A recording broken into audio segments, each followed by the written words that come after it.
Hello everyone, I am Nikhil Pant and I'm thrilled to be here at the HarperCollins headquarters.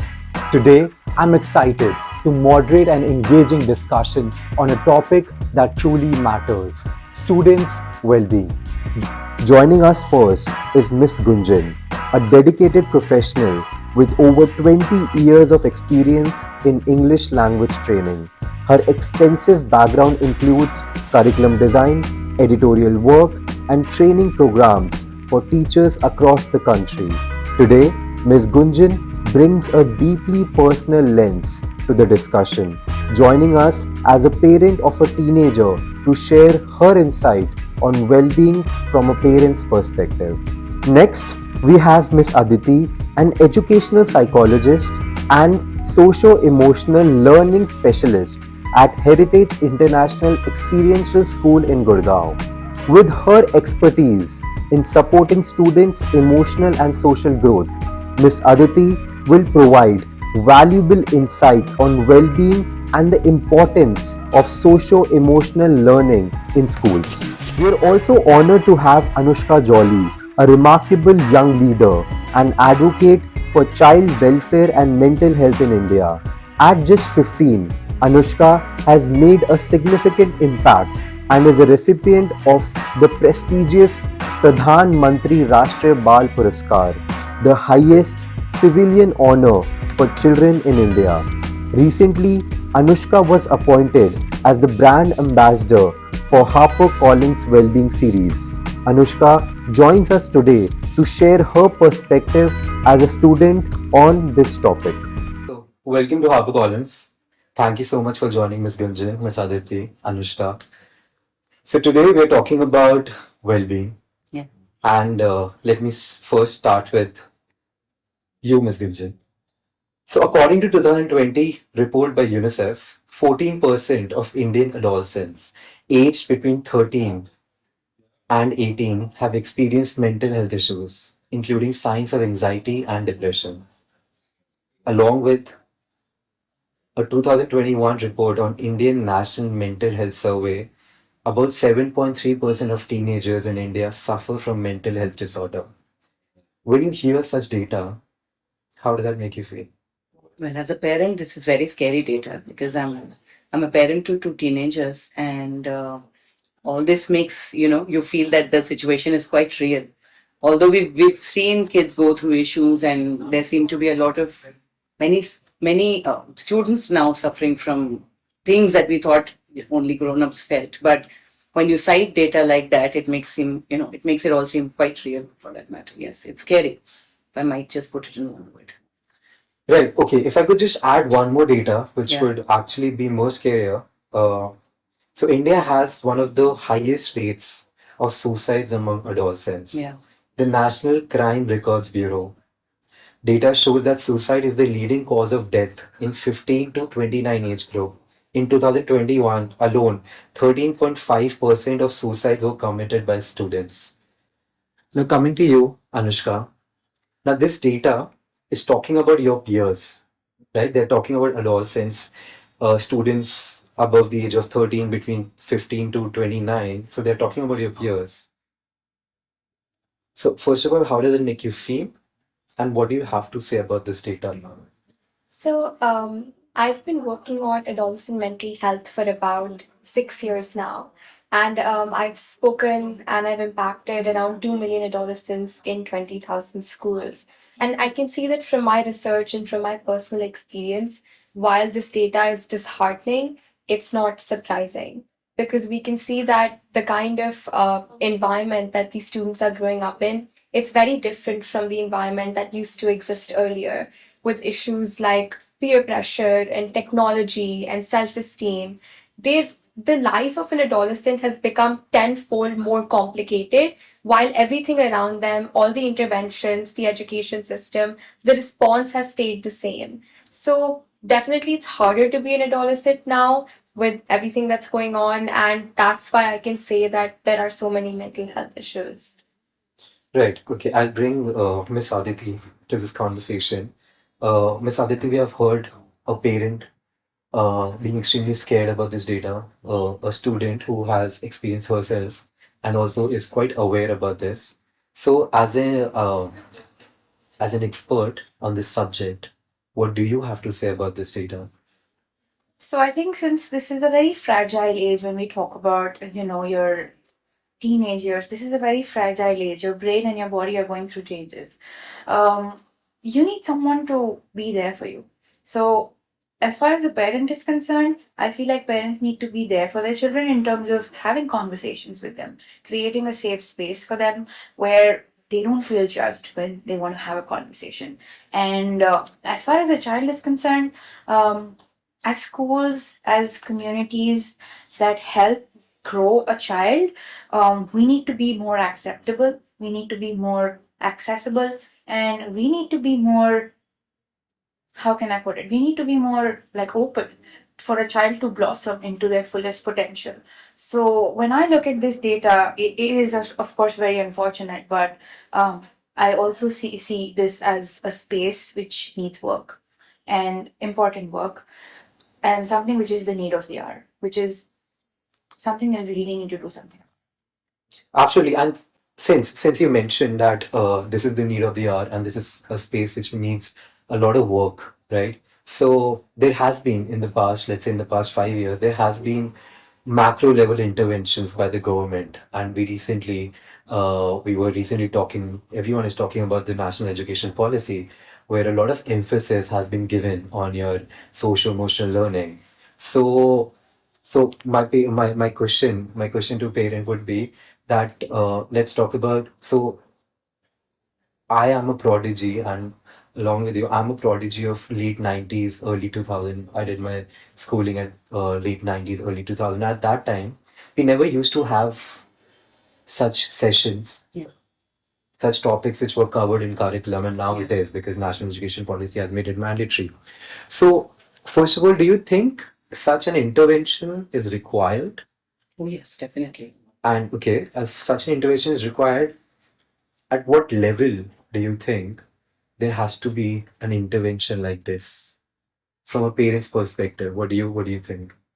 I think the whole point of mental health education or social emotional learning education is that it should be there all the time.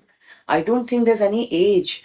Maybe at the younger age, when they're in school at the age of 4 or 5, it could start with little things, accepting their own body or, they're growing issues and stuff like that. But as they grow older, and especially the adolescent age, which tends to be the most complicated, they're neither children, they're neither adults, and there's so much exposure now in our environment.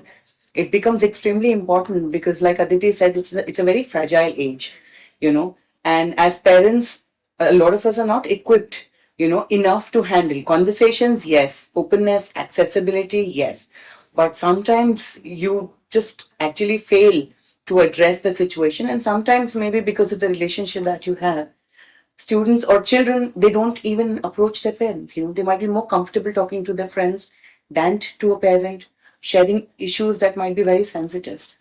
you know so yes, I absolutely agree that we require intervention, we require professional help where matters become more extreme or where things are out of hands of parents at least. Okay, and Anushka, so national education policy and their emphasis on social emotional learning. So, as a student, when such kind of topics are being discussed in your classroom on a regular manner, how comfortable you think you or your peers, because I'm sure you are having those kind of conversations, how comfortable do you think or how accepting do you think students have been towards these kind of conversation with the teachers or with the parents also as someone as a 16-year-old 15-year-old, because as we have all mentioned, it's a fragile age. A lot of things are changing. So how much students have accepted this and they're open to have that conversation, and how much the school is trying to make it a space, a comfortable space for students to have that kind of open conversations. So I think to some extent, all these issues and all of this way of life has kind of become a part of adolescents. It's become a part of their lingo, a part of how they talk, what they feel, and they've accepted it within themselves. So the kind of conversations I'll be having with my friends, for example, will include terms like mental health, gaslighting, all of those very like psychological terms on a daily basis, just because that's how we talk. But as for communication between students and adults like parents or counselors, I think the gap is between the lack of understanding. So when we talk about SEL programs or mental health education in general, what's missing or where the gap is that maybe like a 30-year-old is trying to talk to 15-year-olds about growing up. The 30-year-old is already grown up, already established, and has a completely different adolescent life than what a 15-year-old has. So I think what's required or what would make most difference is again, as ma'am said, peer-to-peer connect and involving adolescents directly, taking in their opinions and perspectives on how to connect with other adolescents. So, for example, in my work, I started by taking anti bullying sessions with students in Delhi NCR schools. And whenever I would go and take these sessions, students would raise their hand and they would start sharing, they would start opening up and talking about their own experiences, which is something that counselors or teachers had been trying to get them to do, but they just didn't feel comfortable. But when there's somebody your age who you feel like you can relate to, you feel more comfortable to open up. Right, actually, and I would actually state a data over here, which Anushka just mentioned, that the Indian Journal of Social Work of 2021 found that 80% of Indian teenagers consider friends as the primary source of emotional support more than family. So, Miss Aditi, over here, I would like you to speak. So, Miss Anushka just shared that the peer-to-peer communication is way stronger as compared to a teacher-student communication. The reasons could be enough. The reason could be there's a huge age gap over there. Because of that, communication levels they differ. So, how much do you agree with that in terms of that peer-to-peer communication, especially on these topics, right, where both of these peers are facing the same issues? So, how much do you agree with that? That should be the primary source of information or communication. How much expertise intervention is required? So, what do you have to say about that? Yeah, so I just feel like conversation between two people of the same age group, that's fantastic. But is that the only solution? Maybe not. Because you do need someone to come with a certain amount of information, with certain amount of expertise, who's bringing a certain amount of evidence, and someone who has authentic information of the kind of conversation or the nature of conversation that you're navigating into. They're bringing in some authentic information into that. That's very important. And you might not be having that when you're having a student to student conversation. That can be a tool. This can be a tool, for as a teacher, I can use that as a tool to maybe encourage peer feedback or like Right. peer learning. But if that's the only solution, maybe not. So I feel like this is important.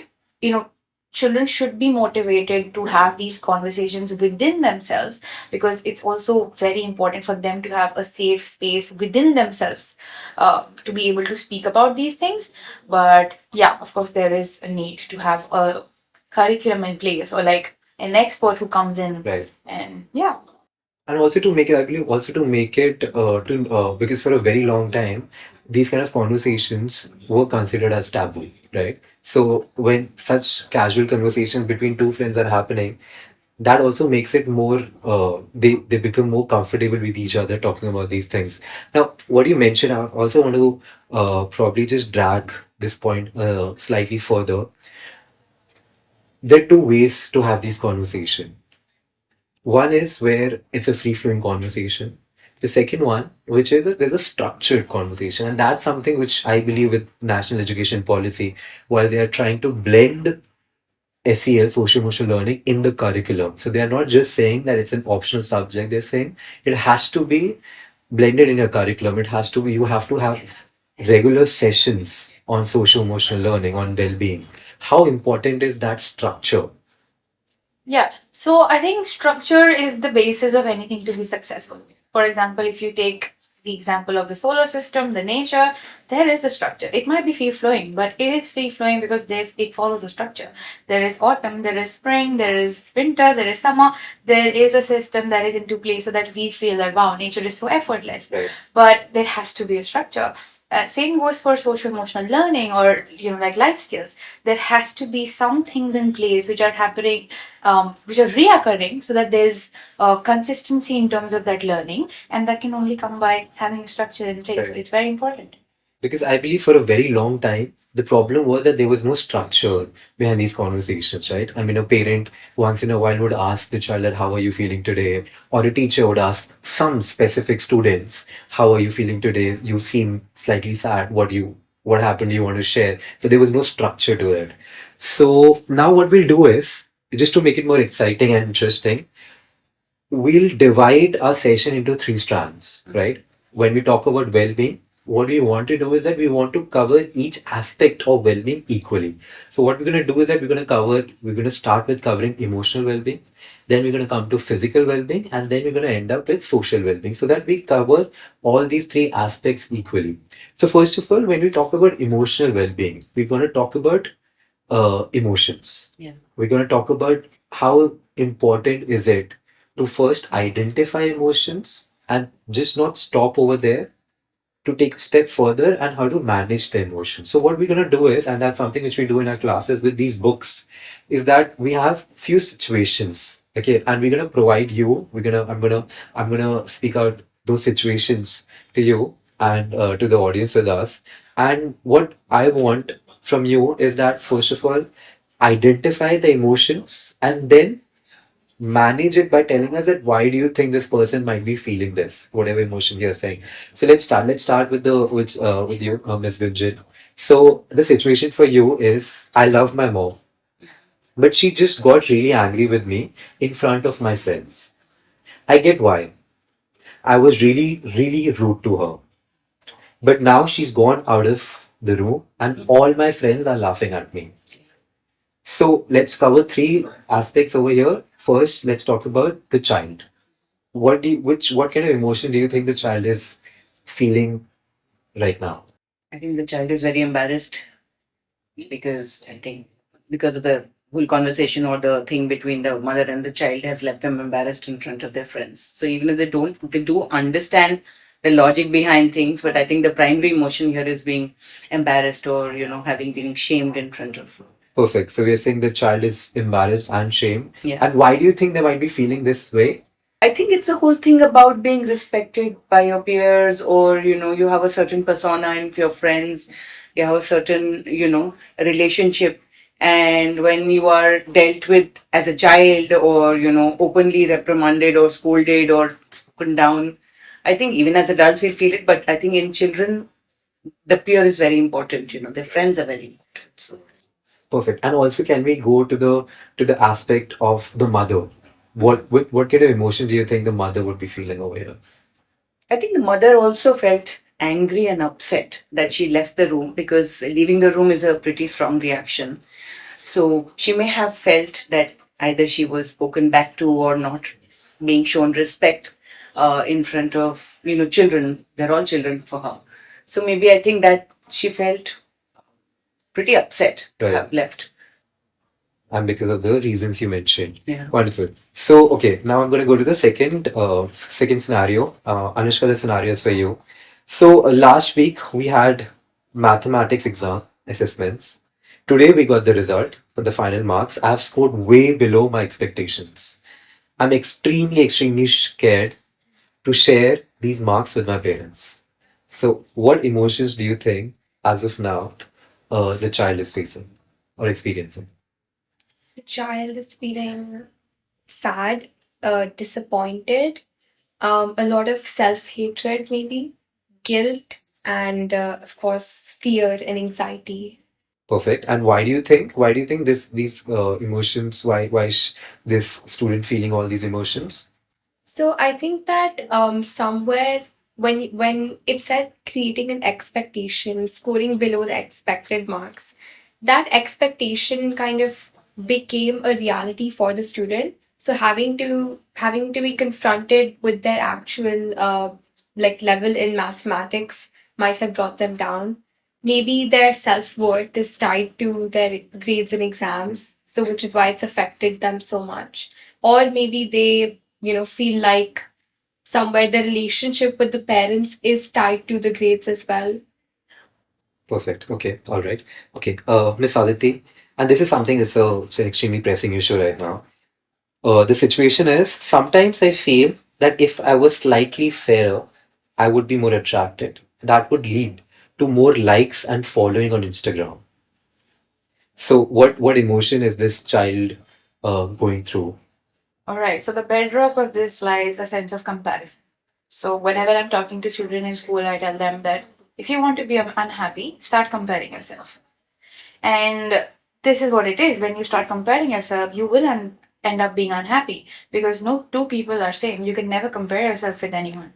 And having likes on Instagram or looking a certain way and trying to cope with the unrealistic beauty standards that are present in the world out there, that is just going to make you more miserable every day. So of course this child is comparing themselves to others.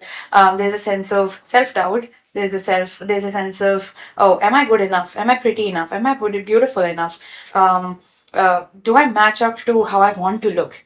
So there's a lot of doubt that's happening and there's a lot of comparison, and definitely this child is not feeling good.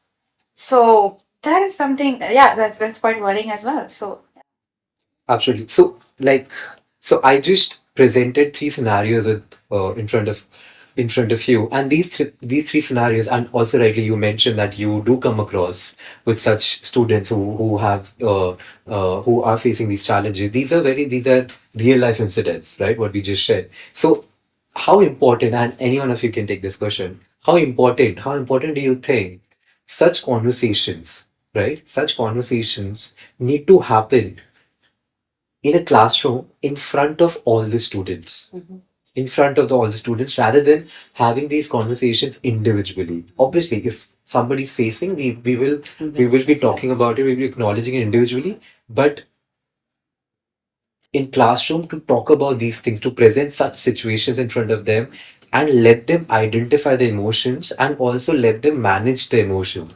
How important do you think it is from a parent's perspective that this is being taken care of? That if tomorrow my child faces the same issue, that child knows that how the other person might also be feeling, the sense of empathy among them. So yeah, because these activities are there in our books for teachers to use it, to execute it in the classroom. So if you could talk about these activities, and then I'll go on and talk about emotional intelligence, that what is the significance, because that's what we are trying to establish over here. Emotional intelligence, or what we nowadays are calling EQ, so important. Yeah, if you could just.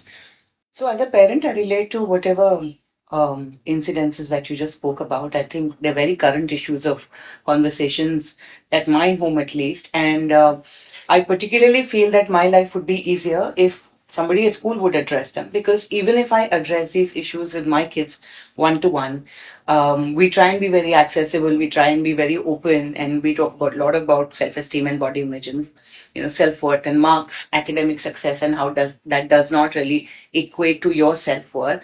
But when they go to school, the whole school setup and the classroom setup and the peer pressure, trying to be thin enough, trying to be fair enough, trying to be beautiful enough, it kind of drowns the my voice, which I've tried to lend at home. So somebody would talk to them as a class, then it becomes something that can be addressed, totality, because I am a minority in that crowd that ways.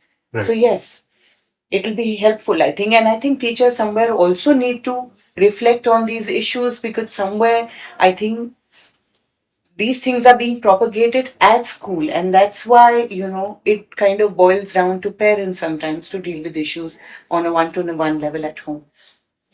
So I think now that we're at least talking about well-being, we are talking about what is socio-emotional learning, what is pastoral wellness. It is in itself a step towards bringing well-being closer to children. And when we talk about children, by default, you have to talk about parent and teacher as well.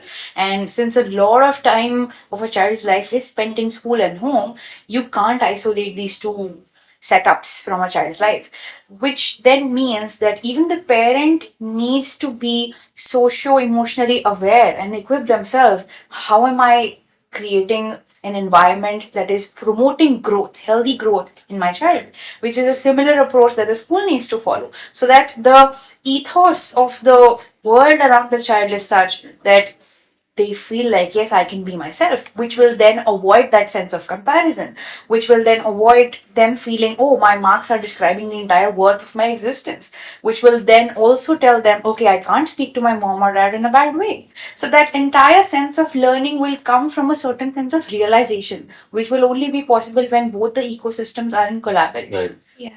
And I- also talking about it in a classroom setting somewhat normalizes it. So the way that we have we talk about, let's say, math or English in class. If we're talking about mental health in the same way, a student will feel like, okay, that's normal, that's Yeah. part of life. So they'll Yeah. feel comfortable to also speak about it.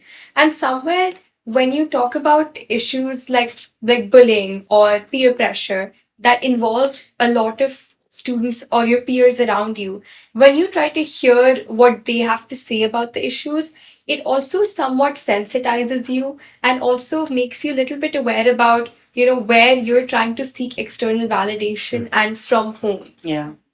And also, because we are talking about this, so as compared to any other subject, mathematics, science, or any other academic subject, it is equally important and relevant. Of course. Because, like a LinkedIn workforce learning report showed in 2022 that 89% of executives consider EQ a critical aspect of hiring and career advancements. So it's not just about it's not limited or restricted to well-being now.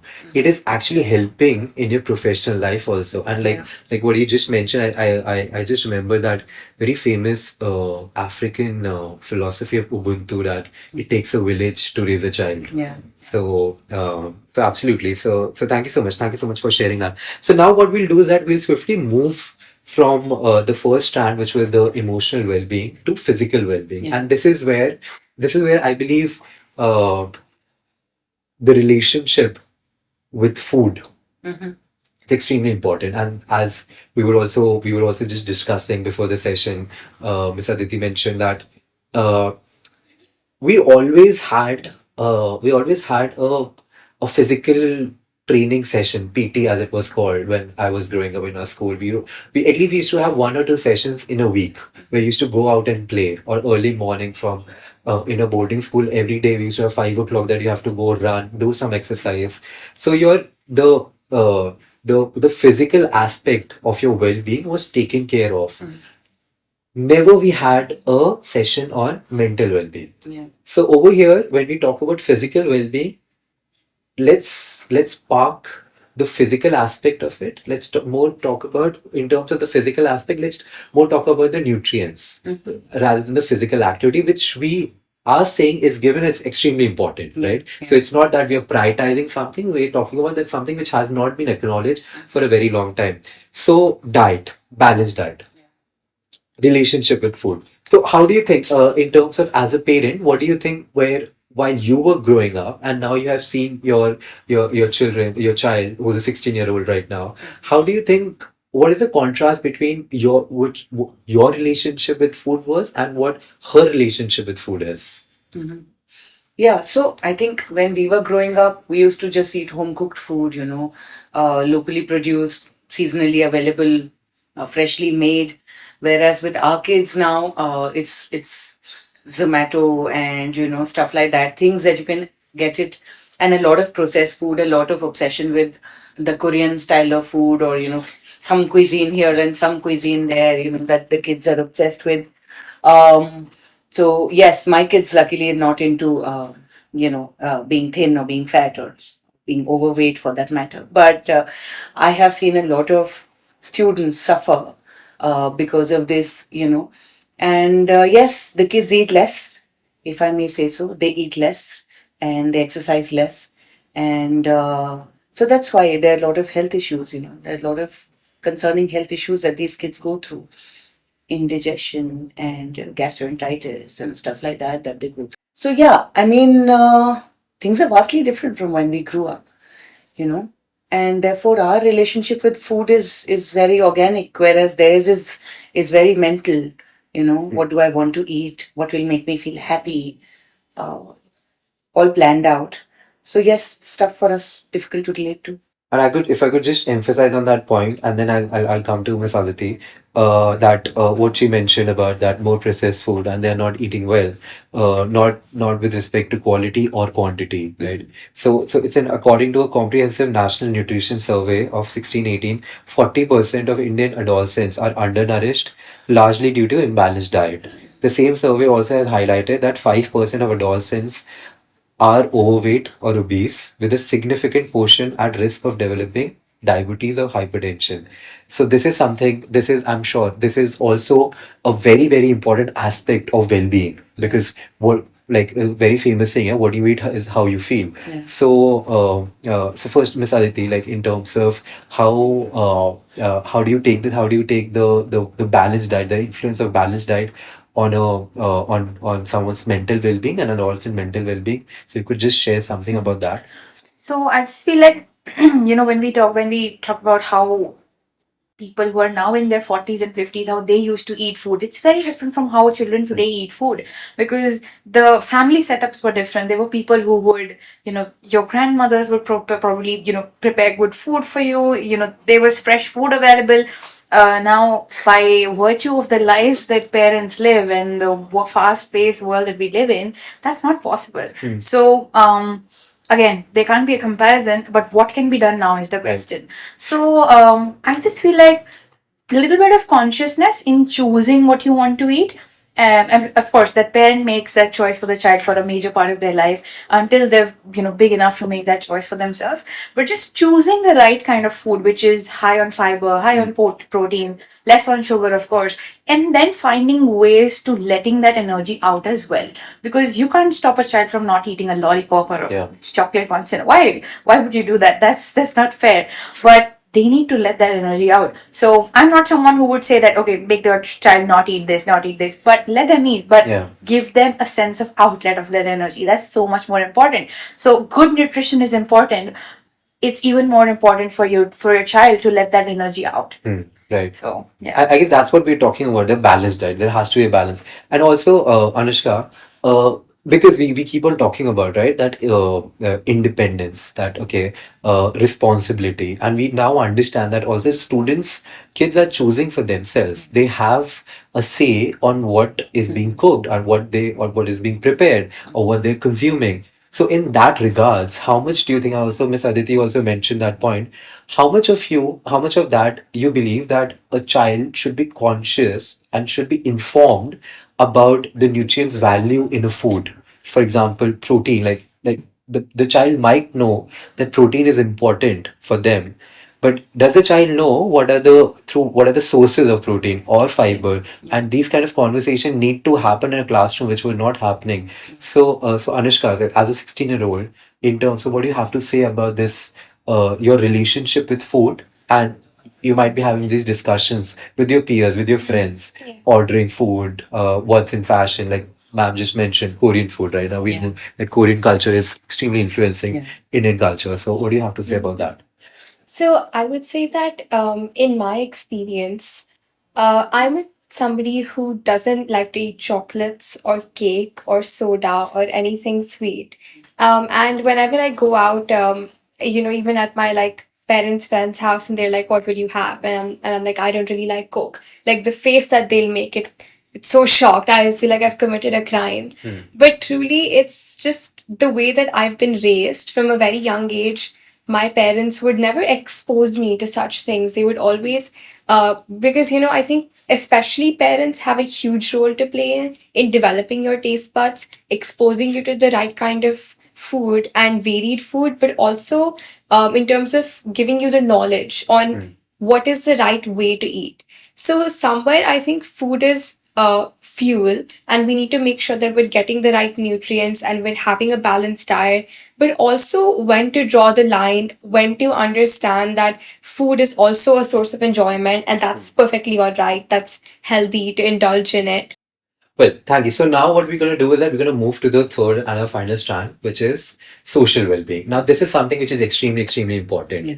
Now, just to put a more emphasis that what kind of significance social well-being carries, let me also share a very, very important insight that a 2022 survey by Internet and Mobile Association of India has found that 85% of Indian urban teenagers are active on social media platform with a daily average of 2 to 4 hours. Instagram being the primary source. Now, as a parent, I understand a lot of parents are extremely, extremely concerned about this data, especially 2 to 4 hours a day, Yeah. right? So, do you see the impact of this data and what and how significant is this data in managing the well-being of a teenager or adolescent? Yeah, so this impacts them at all levels. Call it physical. There's less physical activity because as students they hardly have enough time, for themselves, school and coaching, and then internet. And there's a lot of growing isolation. You'd rather play on your gadgets than interact with people at home or go out, step out. Get some fresh air. Academic, because you're so involved in what's happening there online, you're spending less time with stuff that you need to be doing on an everyday basis. So as a parent, this is not a happy scenario for us. And but on the other side, it's very difficult as a parent to find a balance because particularly in my case, I've seen that when you don't give students or my own children access to gadgets, their own phones and social media, um, there's a lot of peer pressure. I've had questions from my younger one. She's only 13, asking me how she's supposed to make friends if I don't allow her. She doesn't have a social media account as of now. So she constantly asks me, how am I supposed to have friends in class? Kids laugh at me. I've had her friends coming up to me and asking me, Auntie, why don't you allow having her a social media account? It's particularly safe. See, I score 90%, and if she gets it, for me, academic success is not the priority here. What my concern is the sense of exposure that my daughter will get when she has a free access. So, despite all the measures and all the stuff that I might teach her about cybersecurity, my only concern is what kind of people will she meet, what kind of stuff would she consume or post about herself. So it's a very difficult situation for me at home right now because I'm constantly asked this question, that I'm being isolated. Everybody has a social media account. I'm the only one in class who doesn't have her own phone, stuff like that. So, yes, I've seen this. I've also seen very extreme cases of students undergoing depression and being bullied for stuff that they've posted. Children of parents who are educated themselves and who are very accessible, who are very open, but their own children going through a lot of social emotional issues because of what happened online. So, yes, it leads to very difficult situations for us as parents, and sometimes we actually don't know what to do about such a case. Right. So, Anushka, over here, I would like you to come with a response. And as a 16-year-old, where do you stand on this? Like in terms of where parents not letting their kids be on social media, at the same time, kids feeling isolated in the classroom setting, saying that how are you supposed to make friends? So, what is your response to that, and where do you stand? Because you are interacting with your peers of the same age group, Yeah. having these conversations. So I think that just like how we teach our children not to accept candy from strangers on the street, that same kind of sensitization needs to start happening for online platforms. We need to teach children from a very young age what to do on the internet and what not to do. What is the netiquette? Just like how we teach them in real life. To take away a gadget from a child today is taking away the opportunity for them to learn, experience, grow. Because Fortunately or unfortunately, that's the way the world works now. Everything happens on the internet. Everything, whether good or bad. So for a child to so for a child to know how to also act on the internet, that's very, very important. And that can prevent many, if not all, negative experiences. So my point would be that parents have all the right to feel concerned. They have all the right to feel very scared because the internet is open and scary. But just as an example, I got internet access. I got my first laptop when I was, I think, only 9 years old. And I then used that laptop to create an anti bullying website and help 2 million children across the globe. Some people will get laptops and they'll do something else, they'll waste their time. So it's just about technology is a tool, and it's a parent and a school and a child's responsibility to use that tool in the best way possible. But taking away that opportunity of learning from a child is not the right way to go about it. Teaching them, having conversations, that would be the right way to go about it. Right. Before we go to Miss Aditi, I would just, along with what Miss Gunjan and Anushka have mentioned about the concerns of a parent and at the same time about the opportunities, I'll just also share one another data what I believe is huge, is extremely concerning for a parent, for a fellow peer also that when we talk about cybersecurity and cyberbullying, that 23% of teenagers, so according to the same survey of Internet and Mobile Association of India, 23% of teenagers have engaged in romantic conversations online. 15% have shared intimate message or images, which has resulted in cyberbullying, privacy concern, and emotional distress. So, as an expert, I'm sure a lot of you might have experienced a lot of students coming to you talking about these things, parents coming to you and talking about these things. So, how do you look at this situation, and where do you stand on this on this concerns and opportunity? Yeah. So I feel like internet today is like the second air. You have to live it, you have to breathe. You can't take that away from anybody's life, not only children, adults as well. So it is so important that there's a certain amount of social media hygiene, or let's call it cyber hygiene.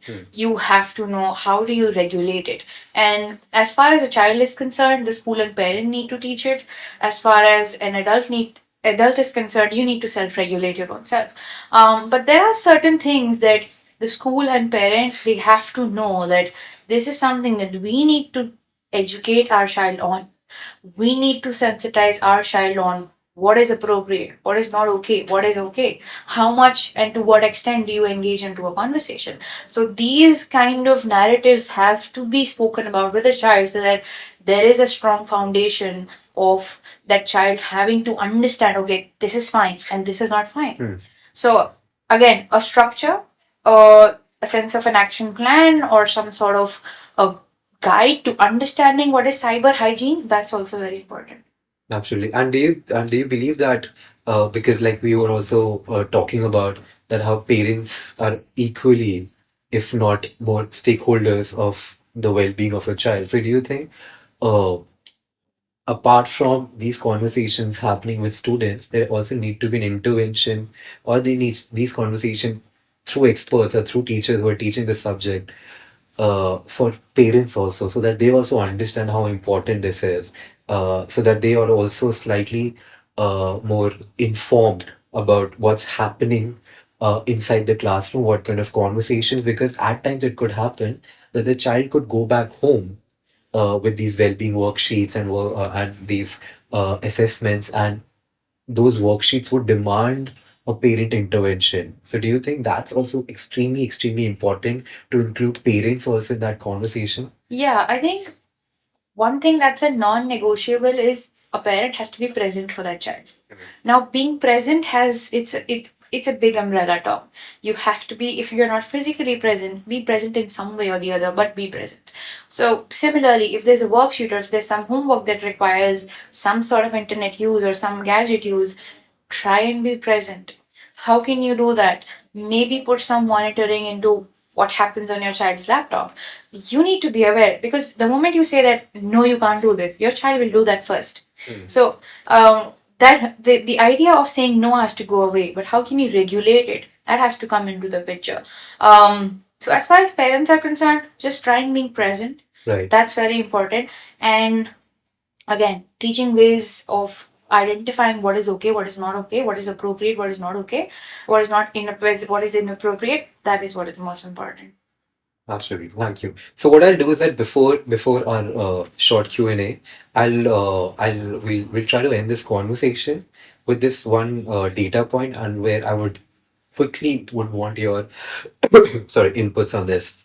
So according to a CBSE data of 2020 survey, now when we talk about CBSE, we understand that the regulatory board, 72% of Indian teenagers feel that their teachers focus more on academic achievements than emotional and social well-being. Now, this is coming from CBSE. Yeah.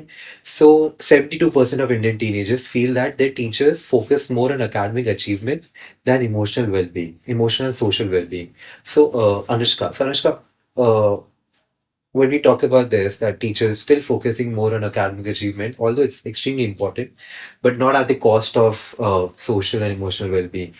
Uh, what is it that's something which you would like to happen in the near future or in the present, that uh, which would reflect this data in a better manner?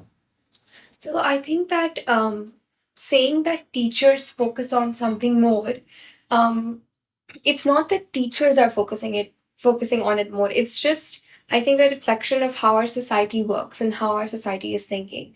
So right now, for an Indian parent, for a child, and for a teacher, the center of a child's life is academics. That's the truth. So that will reflect on how much focus the teachers give to academics versus other areas of a child's life. If it was different, then perhaps like if they all thought different, maybe the students would feel in a different way.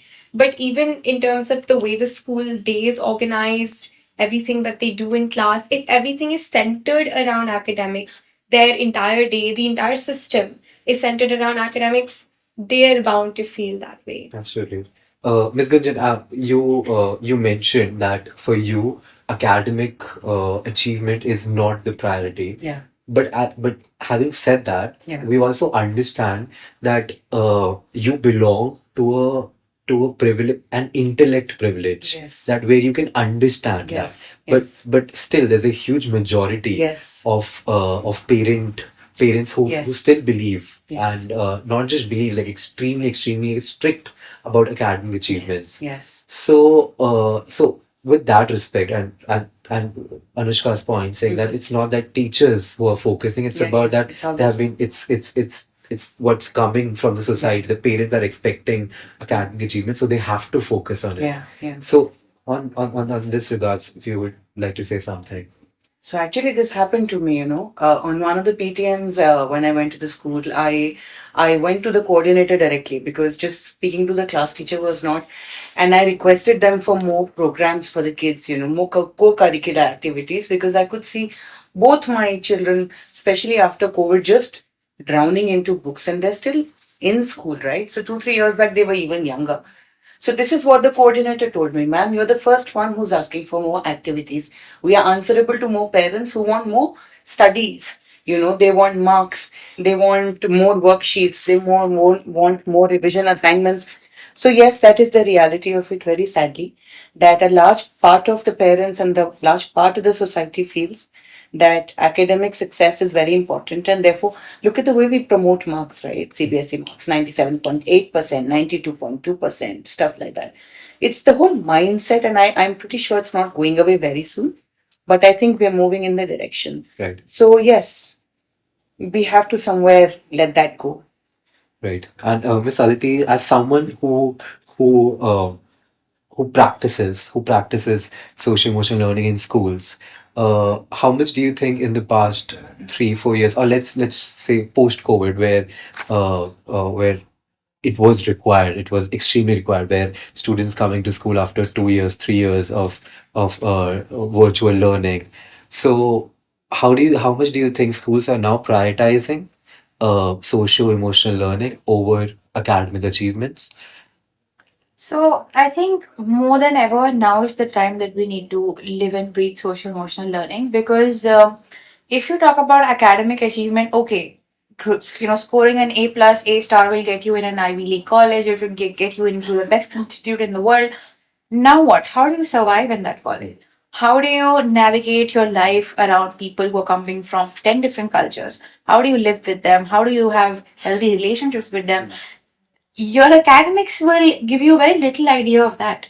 Life skills, social emotion learning will tell you how do you nurture those aspects of your life, which can't be graded, which your grade don't guarantee that learning. Yeah. Which is why you need well-being. You need to know what is pastoral wellness, what are the life skills in life, how do you live with people who've grown up in a different culture, who eat differently, who sleep differently, who wear different clothes than you, who've been raised differently for that matter. So again, whenever parents and teachers are having these conversations about achieving high grades, what I tell them is, okay, you get into that college, now what? How are you going to survive? Right. That's the larger question. And I believe it's also the base of it because, again, the same study of Central Board of Secondary Education in India has revealed that students who are participating in social emotional learning programs, they have showed 9 to 12% of improvement in academic performance with better focus and higher engagement in learning. Because eventually, if you're saying that if your emotional well-being, your physical well-being, your social well-being is taken care of, Yeah. automatically your performance in academics, not just academic, but other aspects of life Yeah. will automatically improve, which is which makes sense, right? Yeah. Yeah. So thank you so much. So now what we're gonna do is, and as we know that over here we have somebody who's representing parents, we have someone who's representing students, we also have somebody who's representing the expert of expertise of the subject well-being. So what I'll give all three of you an opportunity that if you could propose an extremely challenging question because especially for this subject or this subject there hasn't been a lot of communication or platform where all these three aspects are coming together and having a conversation. So I'm going to give you an opportunity, any one of one by one you can ask a question, not just to the individual but to what they're representing, and it could be extremely challenging question which you think that you would want an answer from them because they're representing something. So any one of you, if you want to start, we'll take one by one. Any one of you want to start, and whosoever you want to ask, just let them know, and we'll take it forward. Okay, I can ask. So okay, so we are having an expert on well-being, a teacher of well-being, asking a parent. Yes. Okay. So I would want to know that there are different stages of a child's growth. There is, the child is an infant, then toddler, and then there are stages. What do you think are the challenges of a parent when a child is nearing adulthood? Because I think that's a very fragile time. What do you think are the challenges that a parent faces? I think the biggest challenge that we face right now is having to learn to treat them as grown-ups or adults. I think as a parent, this has been my biggest challenge, to acknowledge the fact that my children have grown up, are growing up, and that there are certain issues which I have to be ready to speak to them about. So yes, hygiene, diet, sleep was something that we felt very comfortable. But talking about sexuality, talking about relationships, or being of one sexuality, or how okay as I am, as a parent, if my daughter was of one social group or one sexual group, stuff like that has been my biggest challenge. And I think as parents, we are all coping with this because we didn't really anticipate the questions to come this fast, or so early. So, yes, this has been my biggest challenge, to treat my daughters as, if not equals, but as individuals or people who can think for themselves and have their opinions.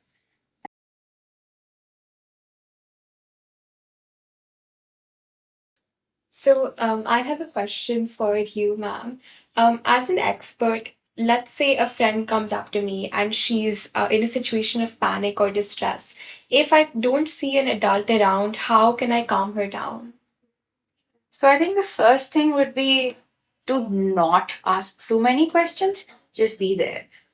If you have a spot to sit, sit and just be there, because presence has so much power. And I keep telling this to everyone that just being present for someone in that moment and not saying anything has a huge impact. So in case if you don't know that what should I do, don't do anything, but just be there and be intentionally there. When I say be intentionally there, be present. If you can't find out of any person to reach out or any emergency contact, just try and support that person by not asking any questions, just sitting with them and probably saying, okay, how can I help you? Something as simple as that. If they tell you something that, okay, this is something that will help me, try doing that if that can be done. As simple as that. Sitting there and asking a clear cut question, how can I help you? That's it. Or not asking anything, just being there. I think that would work. Actually, presence is great. I mean, I believe that on that positive note, actually, on that positive note, where our intention through our well-being books has been to empower all the aspects, to empower students through our workbooks, which where they do a lot of activities over there, at the same time to also empower, like I said, also to empower parents, because that's also very important. We have a beautiful letter, which is something which is very unique towards the beginning of our well-being books, where there's a letter to a parent, where the parents could understand that what are we trying to achieve. And as we have discussed about the pressing needs of a subject like this, conversations, platforms like these, where a student, a parent, an expert can come together and talk about these things. And as Miss Aditi has mentioned, to just being present, and that will remain our prime focus. But thank you so much, Miss Gunjan, Thank you. for being here and sharing valuable insights of a parent. And thank you, Anushka. It has always been pleasure hosting you. And we absolutely hope that you reach new milestones, and you have already reached milestone in such a young age. We hope that you keep reaching such milestones and keep talking about well-being, talking about social emotional learning, as you've already been doing, and impacting so many lives. And thank you, Ms. Aditi, for sharing your expert advice on this subject. I hope we all get to take away a lot from this, from Ms. Aditi's expertise, and also our viewers who are watching this video. We any questions, we'll try to reach out again. We'll try to have such sessions more.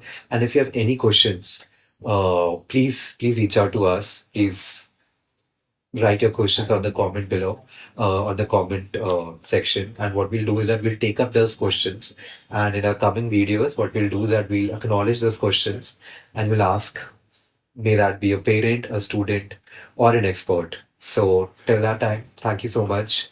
Keep your social emotional well-being intact. Have a positive change, and thank you so much. Thank you.